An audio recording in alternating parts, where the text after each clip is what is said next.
तिकडे वांद्रे पश्चिम विधानसभा मतदारसंघात भाजपच्या आशिष शेलार यांच्या विरोधात काँग्रेसकडून आता प्रिया दत्त यांना मैदानात उतरवलं जाऊ शकतं। प्रिया दत्त यांनी मुंबई काँग्रेसच्या अध्यक्ष वर्षा गायकवाड यांची भेट घेतली आहे। या बैठकीला असलम शेखही उपस्थित होते। मुंबईत काँग्रेसचे जास्तीत जास्त आमदार निवडून आणण्याचा काँग्रेसचा प्रयत्न आहे असं नाना पटोलेंनी म्हटलंय। तर आशिष शेलार यांनीही प्रिया दत्त यांना शुभेच्छा दिल्या।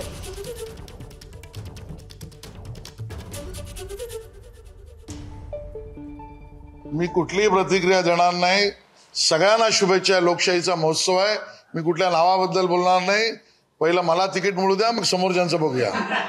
यानंतर काँग्रेसचे नेते आहेत आमचे खासदार वर्षा गायकवाड या इथल्या मुंबईच्या अध्यक्ष, त्याच्यामुळे राजकीय सगळ्या घडामोडी करणं आणि पूर्ण मुंबईमध्ये जास्तीत जास्त काँग्रेसचे आमदार निवडून आणणं हे काम सुरू आहे।